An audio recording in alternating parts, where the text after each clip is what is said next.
नमस्कार, मैं हूं शशि। आइए झारखंड के टॉप 25 प्रमुख खबर जानते हैं। जैक बोर्ड मैट्रिक और इंटर परीक्षा आज से। झारखंड एकेडमिक काउंसिल जैक की मैट्रिक और इंटरमीडिएट की परीक्षाएं मंगलवार से शुरू हो रही है। मैट्रिक के लिए राज्य भर में 1297 परीक्षा केंद्र बनाए गए हैं, जिनमें 4,33,890 परीक्षार्थी शामिल होंगे। वहीं इंटरमीडिएट के लिए 789 परीक्षा केंद्र बनाए गए हैं। इनमें तीनों संकायों में 3,50,138 छात्र छात्राएं शामिल होंगे। वहीं कला में 2,28,832, जबकि विज्ञान में 99,191 और वाणिज्य में 22,175 परीक्षार्थी शामिल होंगे। बता दें, मैट्रिक की परीक्षाएं पहली पाली में 9:45 से 1 बजे तक होगी, जबकि इंटरमीडिएट की परीक्षा 2 बजे से 5:15 तक होगी। पहले दिन मैट्रिक में आईआईटी और अन्य व्यावसायिक पाठ्यक्रम की और इंटरमीडिएट के तीनों संकाय में भी वोकेशनल विषय की परीक्षा होगी। परीक्षाओं का संचालन 3 मार्च तक किया जाना है। कुंभ स्नान कर लौट रही रांची की 3 महिलाओं की मौत। कुंभ से स्नान कर लौट रही महिलाओं से भरी कार सोमवार की सुबह करीब 6 बजे हजारीबाग के चरही में दुर्घटनाग्रस्त हो गई है, जिससे जहां 3 महिलाओं की मौत हो गई, वहीं 5 गंभीर रूप से घायल भी हैं। मृत महिलाओं में 2 रांची और 1 गुमला की रहने वाली थी। मृतकों में गुमला चेटर बस्ती की निवासी आशा देवी और हेहल बाजार की संजू देवी ननद भाभी थे। वहीं सोनिया देवी कांके के सोसो की रहने वाली थी। सूचना के अनुसार मंजू देवी और सोनिया देवी हेहल स्थित केरली स्कूल की शिक्षिकाएं भी थी। वहीं घायलों में रंजू देवी और उमा देवी माँ बेटी हैं। दोनों रांची के आईटीआई चौक के पास की रहने वाली हैं। वहीं पुनीता देवी बुंडू, जबकि असित देवी मांडर और ज्योति देवी भी रांची की रहने वाली हैं। घायलों को रांची रेफर किया गया है। शिक्षक नियुक्ति मामले में हाई कोर्ट ने अभ्यर्थियों से बोला वापस ले सकते हैं याचिका। झारखंड हाई कोर्ट के चीफ जस्टिस एमएस रामचंद्र और जस्टिस दीपक रोशन की खंडपीठ में हाई स्कूल शिक्षक नियुक्ति के लिए जारी मेरिट लिस्ट की जानकारी नहीं होने पर नियुक्ति से वंचित प्रार्थियों की अपील याचिका पर सोमवार को सुनवाई हुई। प्रार्थियों की ओर से बहस पूरी कर ली गई है। इस दौरान अदालत ने मौखिक रूप से कहा है कि जेएसएससी की नियुक्ति नियमावली में प्रार्थियों को मेरिट लिस्ट की सूचना देने की बाध्यता नहीं है। ऐसे में प्रार्थी चाहे तो अपनी याचिका वापस ले सकते हैं। प्रार्थियों की ओर से कहा गया है कि मामले में अंतिम आदेश पारित किया जाए। इसके बाद अदालत ने फैसला सुरक्षित रख लिया है। इस संबंध में निर्मल पाहन एवं अन्य ने अपील याचिका दाखिल कर एकल पीठ के आदेश को चुनौती दी है। इस मामले की सुनवाई के दौरान जेएसएससी की ओर से अधिवक्ता संजय पीपरवाल और प्रिंस कुमार सिंह ने अदालत को बताया है कि सोनी कुमारी मामले में सुप्रीम कोर्ट के आदेश के आलोक में मेरिट लिस्ट जारी की गई है। जेएसएससी ने जारी की मैट्रिक स्तरीय संयुक्त प्रतियोगिता परीक्षा की आंसर की। झारखंड कर्मचारी चयन आयोग ने झारखंड मैट्रिक स्तरीय संयुक्त प्रतियोगिता परीक्षा 2023 की उत्तर कुंजी जारी कर दी है। यह परीक्षा पिछले वर्ष 29 सितंबर को आयोजित की गई थी। आयोग ने इस मॉडल उत्तर पर सुझाव और आपत्तियां ईमेल के माध्यम से मांगी है। इस परीक्षा में सम्मिलित अभ्यर्थी इस मॉडल उत्तर पर मंगलवार से आपत्ति दर्ज करा सकते हैं। आयोग ने इसकी अंतिम तिथि 20 फरवरी निर्धारित की है। आयोग के अनुसार सभी पत्रों के मॉडल उत्तर के विरुद्ध ऑनलाइन आपत्ति दर्ज करने के लिए मात्र एक अवसर दिया जाएगा। आपत्ति के साथ विस्तृत कारण देना अनिवार्य होगा। संदर्भ के रूप में मानक पुस्तक के संबंधित पन्ने ही स्वीकार किए जाएंगे। वहीं सामान्य गणित एवं मानसिक क्षमता जांच के अतिरिक्त अन्य विषयों में हस्तलिखित संदर्भ स्वीकार नहीं किए जाएंगे।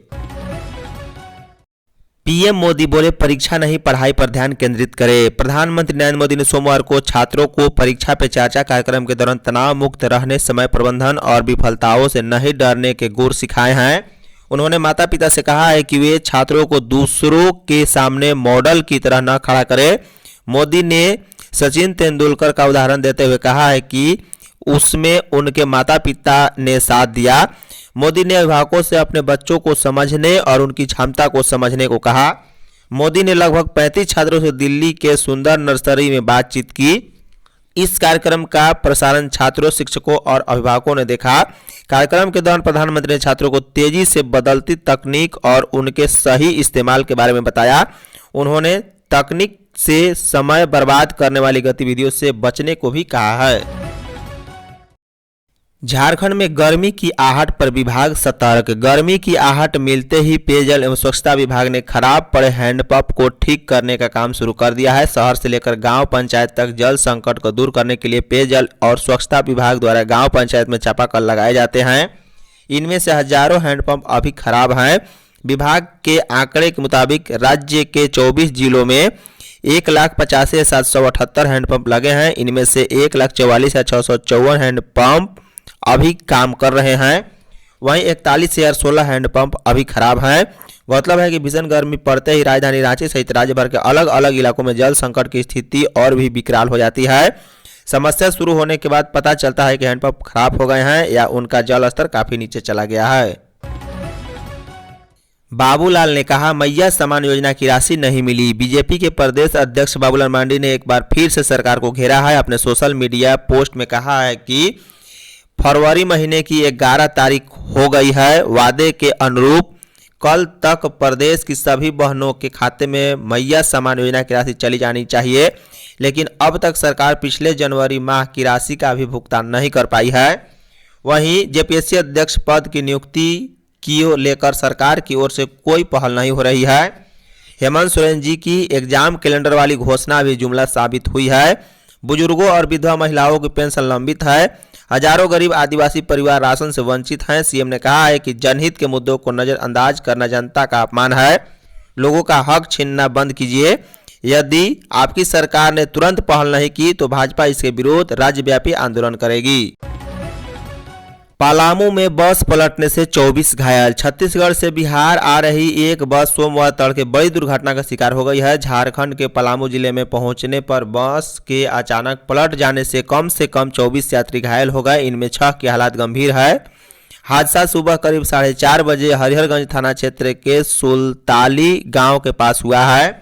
दरअसल बस आधी रात अचानक ही सड़क के डिवाइडर से टकरा गई। बस छत्तीसगढ़ के अंबिकापुर से बिहार के आरा जा रही थी। थाना प्रभारी चंदन कुमार ने बताया कि दुर्घटना में 6 लोगों की हालत गंभीर बताई जा रही है। उनका मेदनी राय मेडिकल कॉलेज एवं अस्पताल में इलाज चल रहा है। उन्होंने बताया कि बाकी लोगों का इलाज हरिहरगंज के सामुदायिक स्वास्थ्य केंद्र में किया जा रहा है। स्लीपर कोच बस लगभग 60 यात्रियों को ले जा रही थी। कुमार ने बताया है कि दुर्घटना के बाद चालक मौके से भागने में सफल रहा है।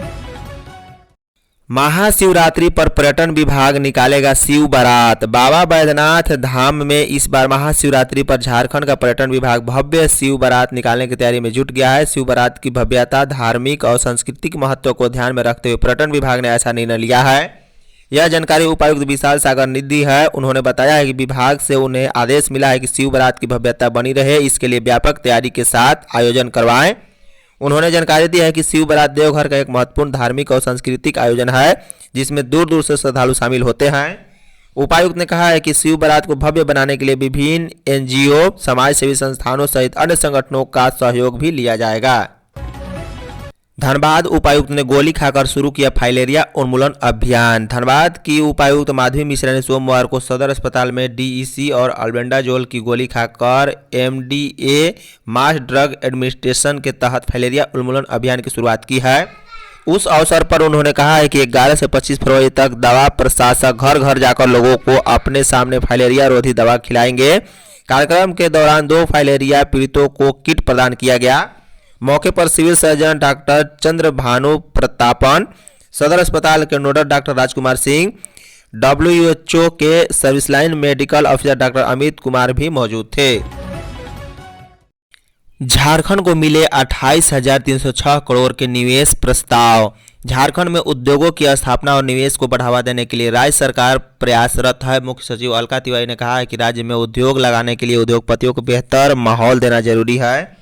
मुख्य सचिव अलका तिवारी ने सोमवार को हुई हाई पावर कमेटी की बैठक में कहा है कि सिंगल विंडो सिस्टम को ज़्यादा कारगर और पारदर्शी बनाएं। उन्होंने कहा है कि पिछले सप्ताह कोलकाता में संपन्न हुई बंगाल ग्लोबल बिजनेस समिट 2025 में मुख्यमंत्री हेमंत सोरेन की उद्योगपतियों के साथ बैठक के बाद झारखंड को 28,306 करोड़ रुपए से अधिक के निवेश प्रस्ताव मिले हैं। मुख्य सचिव ने कहा है कि निवेशक झारखंड के विभिन्न क्षेत्रों में अपने उत्पादन इकाई लगाने के इच्छुक हैं। इनमें से कुछ के प्रस्ताव स्वीकार भी किए जा चुके हैं। इन प्रस्तावों से झारखंड में परोक्ष और अपरोक्ष रूप से 17,823 लोगों को रोजगार मिलेगा। आम श्रद्धालु की तरह स्टेशन पर दिखे अर्जुन मुंडा। झारखंड के पूर्व मुख्यमंत्री अर्जुन मुंडा, जो केंद्रीय मंत्री भी रह चुके हैं, आम श्रद्धालुओं की तरह महाकुंभ में स्नान करने के लिए पहुंचे। उनके साथ उनकी पत्नी मीरा मुंडा भी थी। दोनों ने गंगा, यमुना और सरस्वती के संगम त्रिवेणी में पुण्य स्नान किया। इसके बाद पति पत्नी प्रयागराज स्टेशन पहुंचे। झारखंड के पूर्व मुख्यमंत्री ने सोशल मीडिया साइट एक्स पर 47 सेकंड का एक वीडियो शेयर किया है। वीडियो की शुरुआत में वह अकेले शॉल ओढ़कर बैठे हैं। कुछ देर बाद का जो विजुअल है उसमें उनकी पत्नी मीरा मुंडा भी दिख रही हैं। बता दें, गुलाबी रंग की शॉल ओढ़े मीरा मुंडा मुस्कुरा रही हैं और अर्जुन मुंडा से कुछ कह रही हैं। इस विजुअल में प्लेटफॉर्म पर अर्जुन मुंडा और उनकी पत्नी के अलावा आसपास का दृश्य भी देख सकते हैं। रांची में सैया भय कोतवाल नाटक का मंचन। रांची के प्रसिद्ध नाट्य संस्थान एक्सपोजर की ओर से अशोकनगर क्लब के सौजन्य से सैया भय कोतवाल नाटक का मंचन अशोकनगर क्लब के सभागार में किया गया। मुख्य अतिथि झारखंड के वित्त मंत्री राधाकृष्ण किशोर ने कहा है कि हेमंत सोरेन सरकार भी रंगमंच के प्रचार प्रसार के लिए प्रतिबद्ध हैं। यह एक कठिन विद्या है। इस विद्या में सभी कलाओं का समावेश होता है और इसे निश्चित रूप से संरक्षित किया जाना चाहिए। नाटक की प्रस्तुति प्रसार फाउंडेशन के सहयोग से की गई। बता दें, वरिष्ठ रंगकर्मी एवं अशोकनगर क्लब के अध्यक्ष प्रोफेसर डॉक्टर विनोद कुमार ने कार्यक्रम की शुरुआत की। अपने वक्तव्य में उन्होंने कहा है कि रंगमंच को यदि संरक्षण नहीं दिया जाए तो यह मृत प्राय होती चली जाएगी। यही वजह है कि अशोकनगर क्लब में रंगमंच के उत्थान के लिए इसकी शुरुआत की गई है। झारखंड महिला हॉकी टीम सेमीफाइनल में पहुंची। उत्तराखंड में चल रहे 38वें राष्ट्रीय खेलों में सोमवार को झारखंड महिला हॉकी टीम ने मिजोरम को 4-3 से हराकर सेमीफाइनल में प्रवेश किया है। झारखंड की टीम ने अब तक 4 मैच खेले हैं और 3 जीत व 1 ड्रा के साथ पूल में शीर्ष पर पहुंच गई है। सोमवार को खेले गए मैच में झारखंड की टीम हाफ टाइम तक 1-0 से पीछे चल रही थी। वहीं हाफ टाइम के बाद झारखंड ने शानदार वापसी की और 4 गोल कर 4-1 की बढ़त हासिल कर ली है। हालांकि मैच के अंतिम क्वार्टर में मिजोरम ने शानदार खेल दिखाया और 2 गोल कर स्कोर 4-3 कर दिया है। शिबू सोरेन अस्पताल में भर्ती। झारखंड के मुख्यमंत्री हेमंत सोरेन अपने पिता शिबू सोरेन को लेकर दिल्ली गए हैं। जानकारी के अनुसार हेल्थ चेकअप के लिए शिबू सोरेन को विशेष विमान से दिल्ली ले जाया गया है।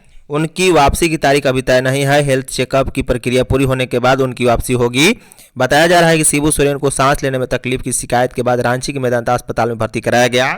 डॉक्टरों की सलाह पर उन्हें एयर एम्बुलेंस से दिल्ली भेजा गया। डॉक्टर लगातार दिसोम गुरु शिबू सोरेन के स्वास्थ्य पर नजर रखे हुए हैं।